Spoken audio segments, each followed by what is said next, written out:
Hello and welcome back once again to the Inquisitor podcast. Today, my guest is Ken Ward. Ken has the title of International Technical Marketing Manager for Electromedia, which is an Italian firm in the audio business. However, he also is the lead educator in Educar training. Today, we're going to be talking about why being a predator in sales is a really terrible idea. So, without any further ado, Ken, welcome. Oh, thanks for having me, Marcus. Pleasure. Would you mind giving the audience 60 to 90 seconds potted history on your career? So one of my very first jobs was phone sales for, I don't even remember what we were selling. I just remember that we had a boiler room with outbound phone calls, and I was there for one day. And I was 19 years old. And as I left, I let them know I wouldn't be back the next day. And they said, "But you're one of our best." And I said, "That's why I'm not going to be back." Um, I said, "I've done the math. I've looked at the room. There's no way to win here. The math doesn't work."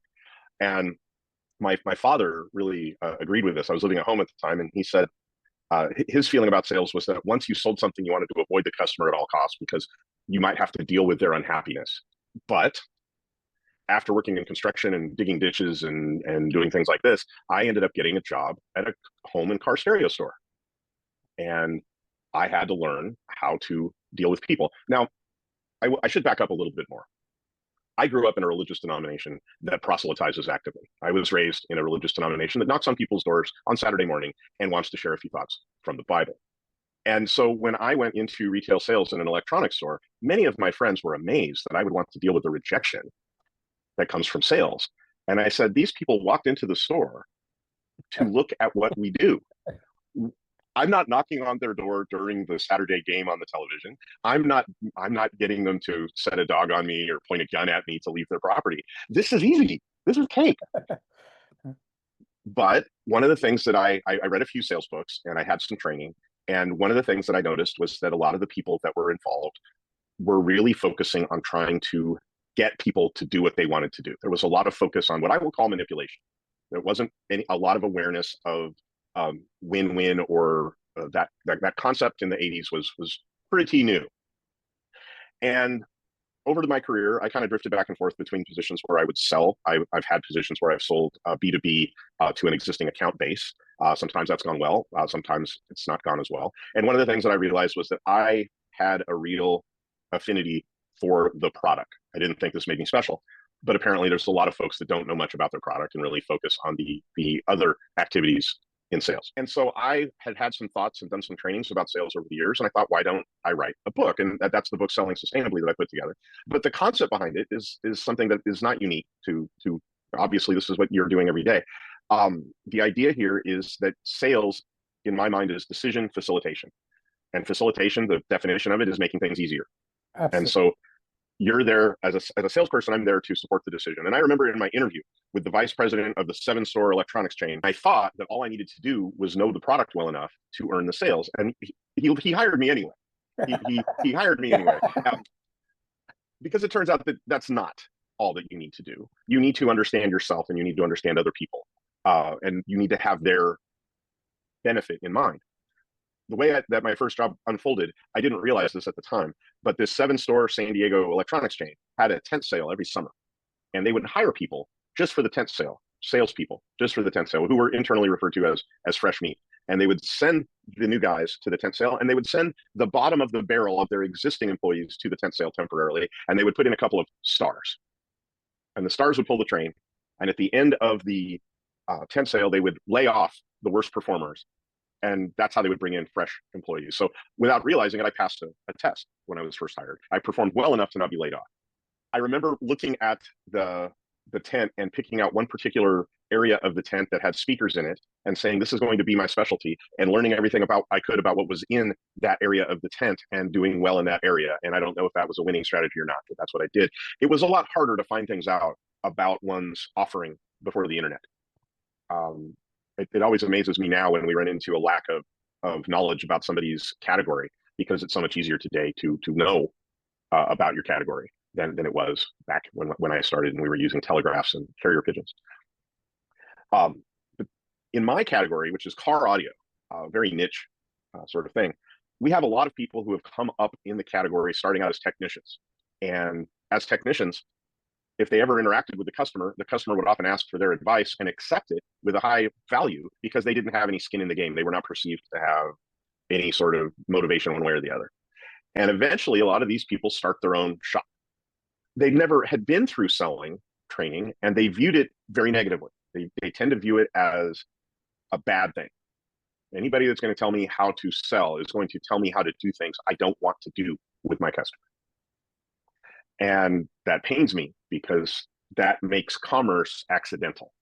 If you're avoiding an entire area of study because you're afraid somebody might say the wrong thing or be unhappy, that doesn't seem very professional to me. It doesn't seem very intentional. I think the world would be better if more of us acted with intention. I think that if more of us were clear about what our goals were with ourselves, that the world would be a better place. You wrote Selling Sustainably, and I note on page 34, you suggest that psychopaths and sociopaths stop reading. I did have a acquaintance of mine who owns a shop who bought this book for one of his employees and gave it to him to read. And he texted me and said he came back and said he stopped reading after he got to page 34. And I said, I don't know, you should watch that guy. The first part of the book, I read somewhere that when I was learning about how I might want to write the book, different ways to structure it, and I decided to break it into 3 parts. And the first part is about the rules. And the rules, the 4 rules, have 2 fundamental reasons for existing. And the first one is to actually give the reader permission to read the rest of the book. Because as I mentioned a moment ago, I have a lot of potential readers in my category who almost are allergic to the idea of professional sales or about the idea of selling in general. And they think the same sort of thing that I thought when I got hired on. If I just know enough, my customer will buy from me. So the 4 rules are there first to give the reader permission to examine this, to study this. A second one is to keep us out of ethical trouble. The second one is to give us a guideline. And the more I thought about the 4 rules, the more I thought that they could probably be some sort of very basic fortune cookie sort of rule for life. I could probably write an entire book about the 4 rules. So rule 1 is always tell the truth. And that's pretty simple, but it addresses what I think is the big elephant in the room with selling. I think you asked the question, should we lie? When should we lie? When is How it should that okay work? to lie to your prospect or customer? And my position is that it's not. Ever. And that's pretty simple. And for the people that actually are avoiding sales because of their ethical concerns, that should dispel some doubts. But if you are trying to spend a lot of time thinking about how to lie properly, an old coworker of mine told me that there's no right way to do a wrong thing. And this falls right into that. Am I going to say that I've never done it? No, I think that we've all erred, and I've certainly erred. But I can look back and say, yeah, that didn't help. And sometimes, yeah, that really hurt. In retrospect, I don't see any time that it was the right time to do. And when I did, I failed. I failed myself. I failed the customer. You failed the company as well. Yeah, Yes. that's a lose-lose-lose outcome. And I think we all learn from our mistakes, but generally we lie either out of fear or because we've been told that it's okay and we allow our moral boundaries to be stretched, in which case it's not honesty and integrity are not your values. So that's a challenge because if they're not, then sales is definitely the wrong profession because your customers are depending on you to give them clarity, give them good direction because they don't want to regret the purchase.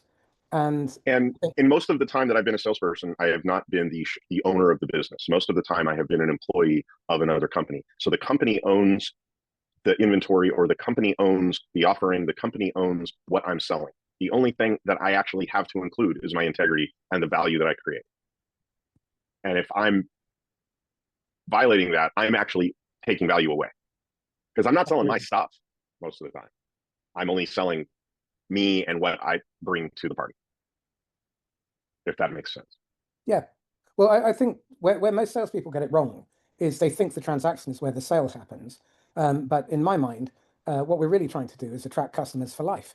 Even if you're selling a commodity, odds are they're going to want more of it. And if you've mistreated them, then why should they come back? It doesn't stand to any reason for us to go out and constantly have to keep hunting for new business, which is why most sales organizations are spending their time trying to backfill a hole they created, and they're tripping up over what came before. it's a really well understood rule of business that it's a lot less costly to retain repeat customers than it is to find new customers over and over and over. And a I spoke a couple of years ago at a conference for retailers, and generally I speak to a lot of technical people, but in this case, I had a number of non-technical people in the audience. And when I did my keynote, I had a lot of people looking at me as if I had two heads. And then the next day, I spoke in these little breakout sessions where the people from the main keynote would come in little groups and we would talk about things. And I decided to change my introduction. And what I said when they came in, because they were all good business people, they were not all technical. And so I explained that we know it's less costly to retain a customer. We know that we want to have customers for life. You have other breakout rooms in this seminar right now dealing with remarketing to your existing customer base. So we are going to talk about a customer retention program for the next 60 minutes called Making the Car Sound Really Fucking Good. And a friend of mine who put on the seminar came over to me and said, "Why didn't you lead with that yesterday?" And I said, "Because I didn't think of it yesterday. I thought of it last night when I was wondering what to do to try to salvage this." And that's how I look at it. If I've become a subject matter expert, it's because I want to keep those customers for life. So that's rule one, is to always tell the truth. There is a bit in there about also telling the truth to ourselves, because generally we don't start lying to other people. We generally start lying to ourselves. I think the danger of lying is, first of all, you have to remember a lot. The second thing is, whilst people may forgive you, they're very unlikely to forget. And that harms your repeat, your expansion, your renewal, your referrals. And if you want an easy life in sales, overcome the short-term fear that you're going to lose the sale, which you cannot do. You can't lose what you never had. Simple as that. So it's not your sale. And this comes from a complete misunderstanding of where the priorities are. The best salespeople I know put the customer's desired and intended outcome and best interests above any sale, and they protect the relationship, even if it means that the customer doesn't buy or buys from a competitor. And in fact, the best ones will willingly hand deliver them to a competitor if what they have is a better solution. And I have an anecdote about that. For 10 years, I owned a car audio shop in Portland, Oregon. On Thursday, the phone would ring, and the person calling would say, "I'm calling around to get prices on putting a radio in my car." And I would respond like this. I'd say, "We are happy to help if we can. We're a bit of an unusual car audio shop, and I want to explain that up front. First of all, if you're calling around on price, we're probably going to win because we have the highest hourly rate in town. And And secondly, if you're working on a tight time frame, we might not be your best resource because we are currently booked out 3.5 weeks. And 80% of the time, maybe more, the response would be, "Oh, I'm looking to get a radio in my car so I can go to the beach this weekend," which is about 2 hours away. "Okay, I'm sorry that we wouldn't be able to help on that time frame, but if you like, I can give you a phone number for one of those places that has installers standing by." And they'd say, "Great." And I'd tell them 503-653-0800, which is the number for the local Stereo King that the owner, I know the owner. And when he found out I'd been sending him leads for 3 years, he was very pleased. But 20% of the time, someone would say, "Wait a minute, if you have the highest hourly rate in town, how are you booked out 3.5 weeks?" And I'd say, "Well, that's a great question." And I would explain what we did and what our goals were and what kind of projects we usually ended up doing. And sometimes I would hear, "Well, this car is my mother-in-law's and we're going to sell it, but I have a Mercedes C-Class and I would like to come in and talk to you about doing audio." And that one thing was consistent.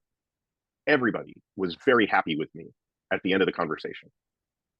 "Thank you very much. This has been great. I'm glad I called. I'm going to call these guys right now. Thank you for," and I can't tell you how often the last thing was, "Thank you for being honest with me." A lot of people in my industry can't believe that I turned away all that work, but we weren't set up to do that kind of work. We weren't set up to be available for it. It would be a really long square peg round hole kind of process where they weren't going to get what they wanted on their time frame, and they probably were not our target customer. So everybody, that was a win-win to me as the owner of the operation. Well, to build on that, I think one of the most important things that we can do is identify who our ideal customer is, but then we need to look at two other variants. One is the non-ideal customer. So these are people who should never buy from you. And then there is the anti-ICP, the anti-ideal customer profile. And these are people who could buy but won't. And for some reason, they will drag on the process, they'll stay in for a long time, they'll suck you dry, and they will be unhappy eventually. And we need to be very clear that most of the market, most of the total addressable market, is not your ideal customer profile. In my case, it's maybe 3% of my total addressable market. My serviceable, obtainable market consists of a very specific group of people. They're typically founders in the 5 to 20 million mark. They're not looking for a quick fix. What they're looking for is sustainable business. They're looking to scale, but not by sacrificing their values and not by burning their people out. I can rattle off a whole load more, but for the purposes of brevity, understanding who very clearly is your customer is critical. And understanding that your anti-ICP is Mr. Bean in a tux. It's not going to deliver the outcome that you want, and it will inevitably backfire. That first bit that you described, and I realized I may have insufficiently examined this in the book, maybe this is for the second edition, but what drives that is fear. If you're afraid of scarcity, if you're afraid of this not working out, then every peg is going to try to be going into a round hole. And you waste a lot of time, you create a lot of ill will, and you make yourself less effective for the customers that are your customer. I see this a lot in the car audio business. The shops that are successful are the ones who have a very clear idea of what their customer is. And the shops that struggle are the ones who try to be all things to everyone and try to close every deal. That's a survival-based behavior. It's not a success-based behavior. That's not doing what becomes successful. That's trying to avoid going out of business. And a colleague of mine used a phrase a few years back, going broke on the installment plan, to describe business owners who were following an unsustainable course. And I think that's what happens when you try to be all things to all people, is you're going broke on the installment plan. So if we look at your career, obviously you've spent a lot of time working with customers, and I'm curious about how teaching this within your own business and within other businesses then spun off in terms of payoffs, such as retention of staff, reduce conflict, reduce turnover, increase profitability. I've hired a few people in the past who were not sales oriented, and I've had great results with them becoming professional account managers, learning what to do and what not to do. When I sold my business to my partner, one of the reasons that we did it when we did was because we had found someone to take my spot as the head of sales, who had good technical knowledge, which is the hardest thing to find in our industry, is someone who will be in sales and have technical knowledge, and also really adopted our philosophy of taking care of our customer, and just when deciding someone's not our customer and being clear on who that is. And that might be a good lead into the second rule of the book, which is serve everybody. And that's not sell for everybody, that's serve everybody. In case serve everybody. I already told the story about sending people to the competitor. That was, if someone walks in and they're lost, giving them directions is service. If I want people to be happy they spoke with me. And that can be difficult in, say, outbound calling situations. Not everybody's going to be happy that they spoke with you. And I think it's really important to understand why people would be happy that they spoke with you. Also, serving everybody means all the constituents. In any company, you have people that are involved with the completion of the sale, whether it's the billing, the invoicing, the implementation, the ongoing maintenance. There are people who are involved with supporting the ongoing relationship with the customer. And in the car audio world, it's the installation department. It's the people that actually take the car apart and execute the plan and then put the car back together. And the old joke about car audio is, while that is happening, the salesperson goes in the back and smokes a cigarette. And this happens in a lot of businesses, where once the sale is made, there's no through line. There's no, the customer is dropped. That's not service in my mind. It's really important to make the point. If you don't think of the entire go-to-market function as one organism, then you create silos. And what then tends to happen, I think part of the problem is, over the last 20, 30 years, we've been obsessed with the pornographic nature of metrics. And everyone obsesses about KPIs and so on. And everyone is trying their very, very best. And they may be succeeding at achieving their KPIs, but at what cost? What's the ripple effect? And you need to understand that strategy, product, marketing, the outbound, the salespeople, your customer success people, your engineers, your operations, your finance are all part of that system. And if they are not fully aligned and they don't have the customer at its heart, then what will happen is at some point the customer will become a forgotten afterthought at the end of a long chain of abuse, and they will leave or they will complain and they will raise tickets and you'll have to do rework. And it's a false economy to treat the customer as an inconvenience. We exist because of, not in spite of the customer. And they come to us despite the fact they have all this choice. And it's incumbent on us to make sure that we create the conditions where they feel safe and we empower them to make the right decision for them. So they're happy now, but they're also going to be happy down the road. My partner and I started Music Car Northwest in Portland, Oregon, in the middle of the recession in 2009. And we had a lot of headwinds when we started. We didn't have a lot of cash.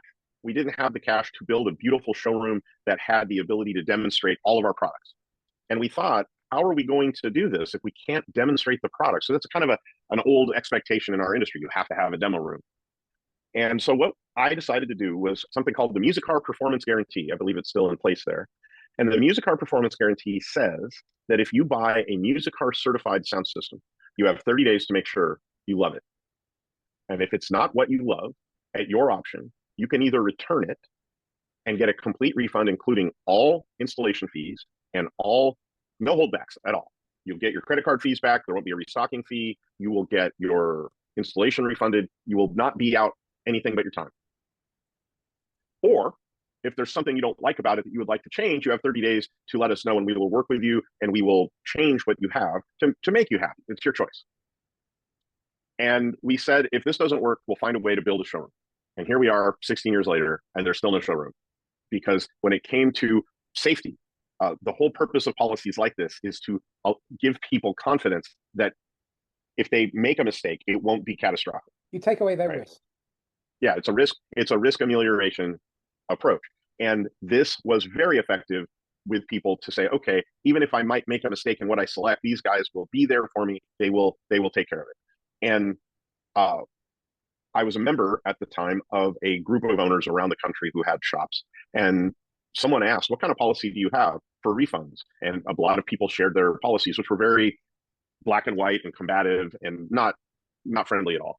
And I shared this one. There was a whole lot of surprise that I would have a policy like this. And I said, well, two things. First of all, I don't want anybody out there driving around saying they're sorry they bought something from us. If I end up not making any money off the deal, but someone at least is not actively unhappy, that's better for me as a business owner. But secondly, what's a Music Car certified sound system? And the other owner said, well, we don't know. I said, it's whatever the hell I say it is. If a customer comes in and wants to do something dumb that we don't want to stand behind, and we need to take the job, we can decide to say, Mr. Customer, if that's what you want to do, we will do that for you. It doesn't fall underneath our Music Car certified umbrella. It's a custom job.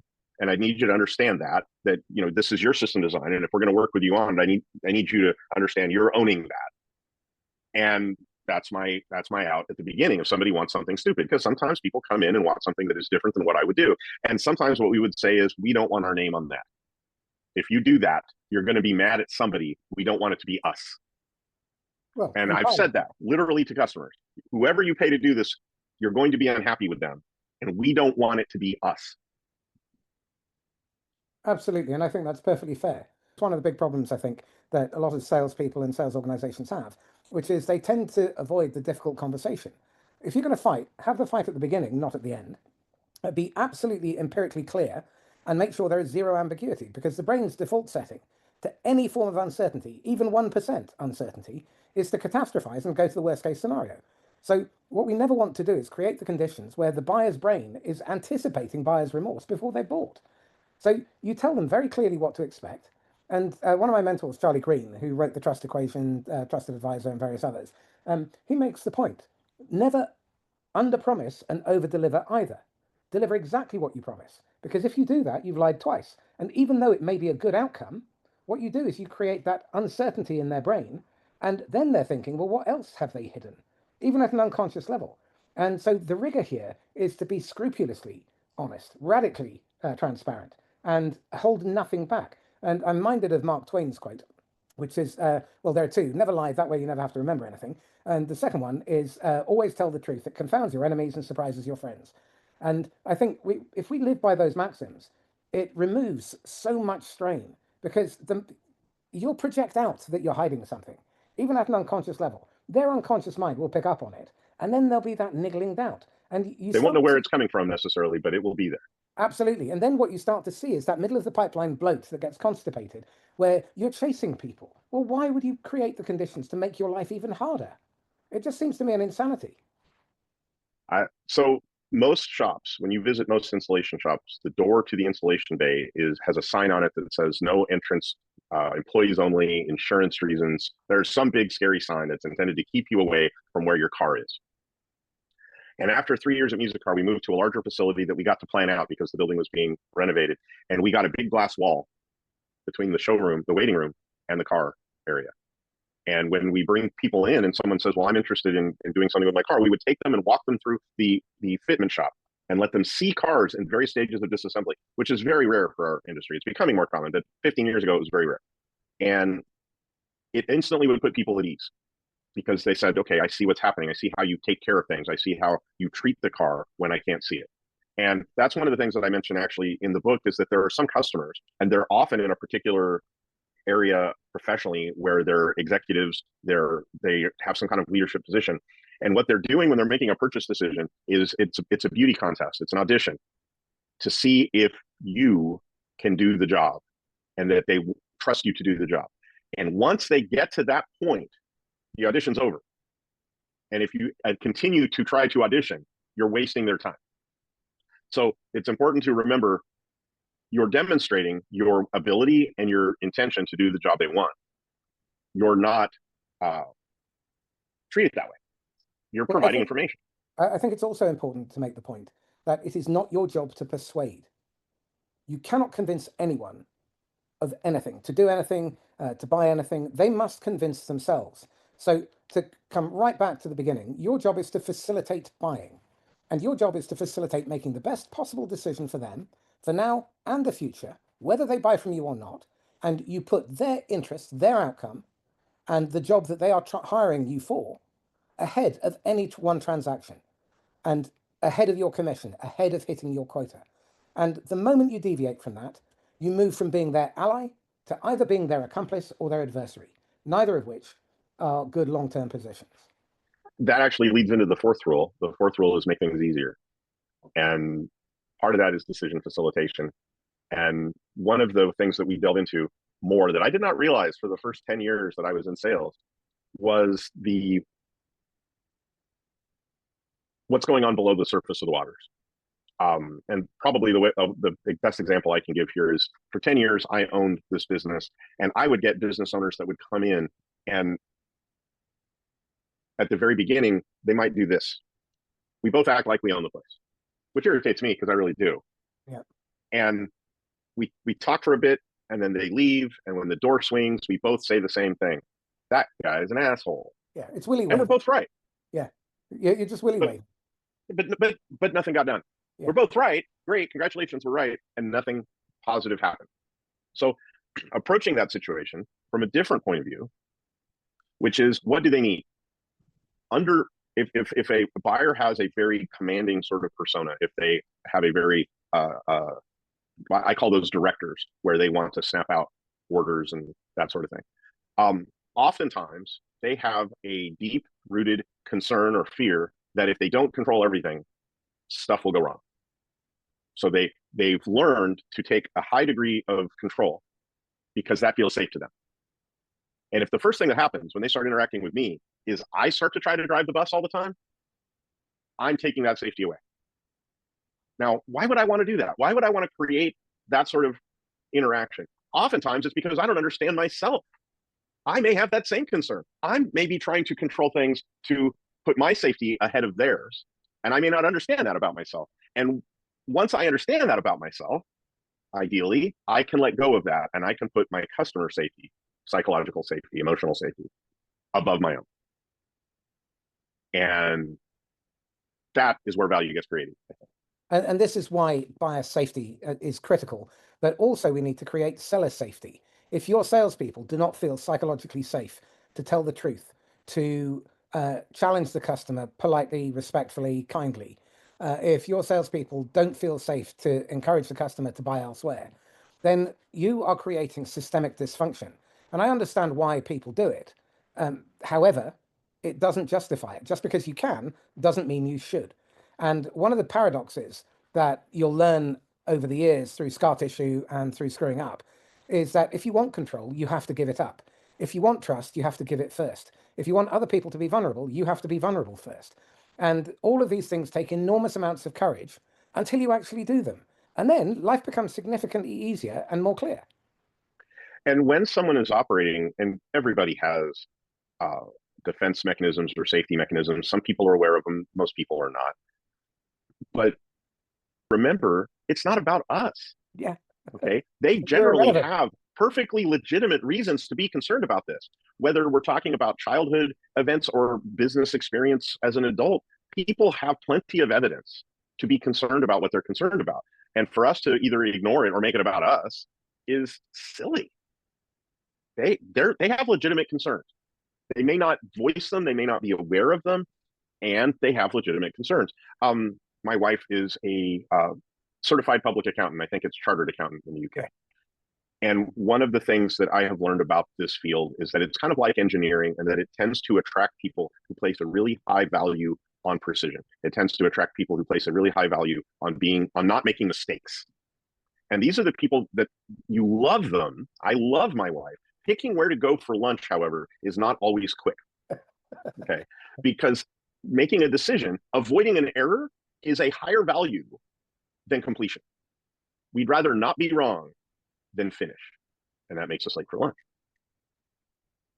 The best sale I ever made in my life, the one I was ever proudest of, was not a sale at all. It was an internal presentation to a vice president of finance that would approve a repricing of our most popular unit in a manufacturing setting, which had our market share had eroded year after year after year because we were priced out.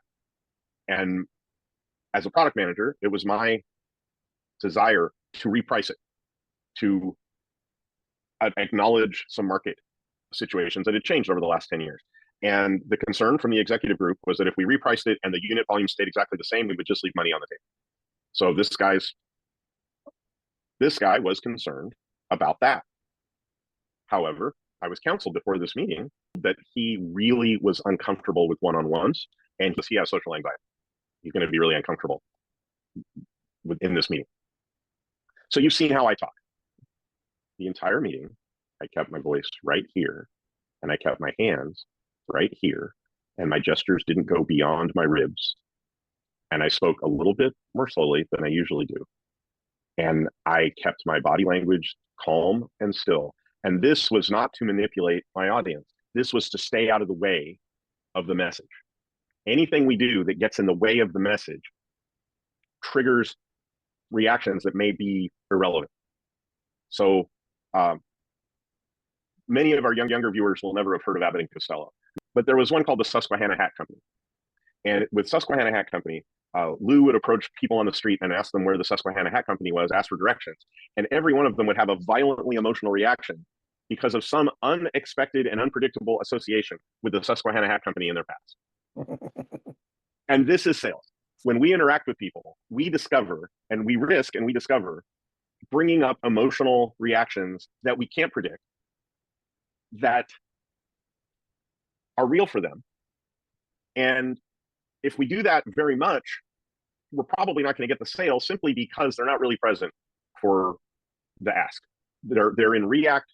And so when I say make things easier, the biggest element of making things easier is meeting the customer where they are and avoiding as much as you can the Susquehanna Hat Company sort of responses, the giving them a reason to do that. And a lot of that is seeing what they need and figuring out if you can give it to them. Now, the desperate part is figuring out what they need and giving it to them whether you should or not, right? That's closing on price. That's throwing it. That's unsustainable business. But making things easier is finding ways to not get in the way. And so I love to speak loudly and I love to gesture and I love to take up a lot of space in the room. And some people are not comfortable with that. And if I can put that on the back of the bar in favor of the opportunity, my offering has a better chance of being judged on its merits. And that's what I'm looking for. I want to get out of the way. I want the offering to get a fair shake. And if I treat every customer the same, I'm not doing that.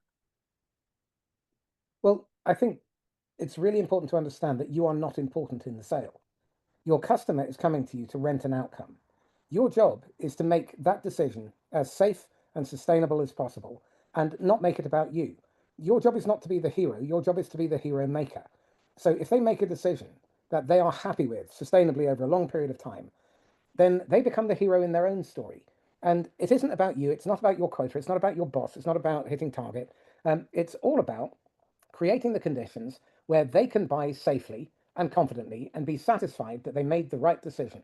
And that really is it. Everything else is complicating things. So we're coming to time shortly. So what I'd like to do is get a sense of why do you think so many sales methodologies and sales trainers and managers spend their time overcomplicating the sale? What is it that drives that behavior and that thinking?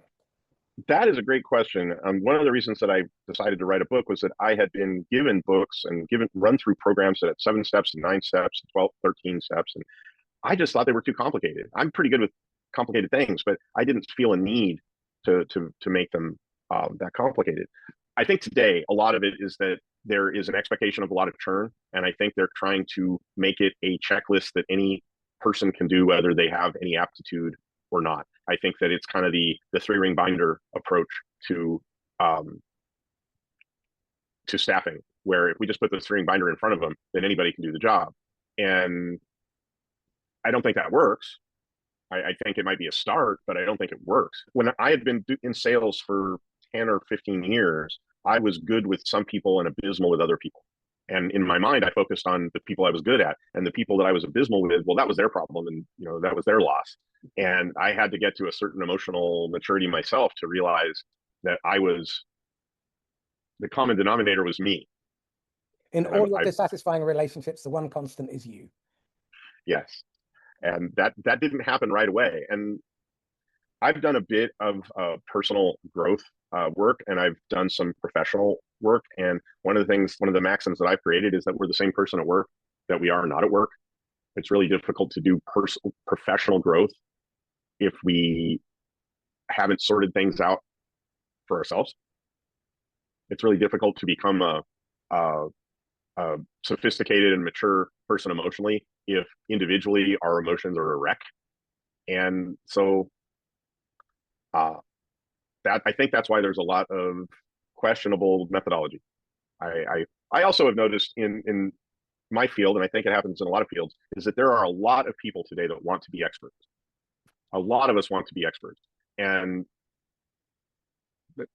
some people are better at it than others. I haven't given that a lot of thought though. Okay, so we're coming to time now. So I'd really like to get a sense of what advice would you give your 23-year-old idiot self, who knew everything, was infallible, invincible, immortal, and he would have probably ignored it, but if he'd paid attention, it would have saved him an awful lot of pain along the way. I would have said, understand my emotional life better and think about other people's emotional life better. Because when I started out in a very technocratic way where I thought that the best technical solution would win the day. And we all know that that isn't how business works. I would have told them that 70-something% of purchases are based on some level of relationship rather than on being the best possible technical solution. I tried to gain success through expertise with the offering, and I did that too much. I over relied on that. I think that today, most people seem to undervalue it. Most people seem to value their sales panache more than they do competence with their offering. And I think there's balance involved there. I went too far one way. I think today most people go too far the other way. But it's funny that you mentioned that, because my 16-year-old son is getting ready for school in the next room. He's heading out to high school. And this is the conversation we've had. What I wish I had known when I was getting ready to start out. What would you recommend people read, watch, listen to? Are there role models that they can pay attention to who seem to do the things right? And maybe some anti-role models. Well, I don't want to give them any more altitude than they already have. I think that if something sounds too simple, it might be. And I'm going to say that the single most valuable thing that I've done in professionally is learn about myself, whether that was through seeing a therapist, or whether it was doing group work, or whether it was taking courses. The single most valuable thing that I've done is understand myself better. And that's actually an exercise that I do in the book, where I ask people who, when you're deciding what decision-making process or mode the customer is using, who's the most important person to understand in the sales transaction? It's not the customer, it's ourselves. Because if we're knee-jerk reacting to them unconsciously, it doesn't matter how much artifice and organization we slather on top of it, our unconscious reactions will get in our way. And you've touched on something really critical, which is self-awareness. Self-awareness is understanding how other people receive us as much as how we feel, what's going on in our head. And I would point people to the work of a chap called Dr. Albert Ellis. He's written several fantastically useful books. Um, and he developed something called relational emotive behavioral therapy, REBT. But what that does is it helps you hold up the ugly mirror objectively and to get the hell out of your own way. And of all the things that I've read, I reckon in the last 5, 6 years, that's among the most valuable of all, for the simple reason that it doesn't give you any quarter, and the process is so straightforward. What's the activating event that triggers you? What's your belief about that moment or that activating event? Then challenge it, and then dispute it, and then evaluate whether or not there is a better way. And actually, journaling using that model is incredibly powerful, because you can then get to a relatively quick objective understanding and not make the same mistake again. Einstein's definition of insanity is extremely useful here. Keep doing the same thing over and over again and expecting a different result. Insane. So we don't want to be doing that. And in sales, in management, in leadership, running a business, most of the time, the problems that you face are not about other people. They're either issues with yourself or systemic. So there, when you mention that, and I'm going to look into Ellis's work. Thank you for mentioning that. There's an author named Dr. Deborah Tannen, who wrote a lot about communication, and I think I read these about 20 years ago. She did some work on male-female communication. She did some work on child-parent communication. She's a very advanced academic, but she did some very accessible, popular writing. And realized there's one of, I think the best introduction is the title is "That's Not What I Meant." And that's what introduced me to the idea of communication being when I say something and you get it, as opposed to me saying something and throwing it out there and not having any idea what the result was. And it's kind of the anti men are from Mars, women are from Venus, in that it actually has some semantic rigor behind it and some research behind it. And so I can recommend that really highly. Excellent. Ken, we've come to time. Thank you so much. How can people get hold of you? You can visit my website at educarlabs.com, and I've got my email contact on there. And you can also contact me on LinkedIn, WARD. Ken Ward, thank you. No, thanks for having me. So this is Marcus Kauke signing off once again from the Inquisitor podcast. If you found this useful and insightful, then please get in touch with either Ken or myself. Comment, like, share, tag someone who should perhaps listen to this episode. And if you need any help, please reach out. If you're a founder and you're looking to scale, but you don't want to do so by being involved even more, getting in the way, if you don't want to have the stress, then get in touch, because that's my area of specialization, and I'd love to hear from you. In the meantime, stay safe and happy selling.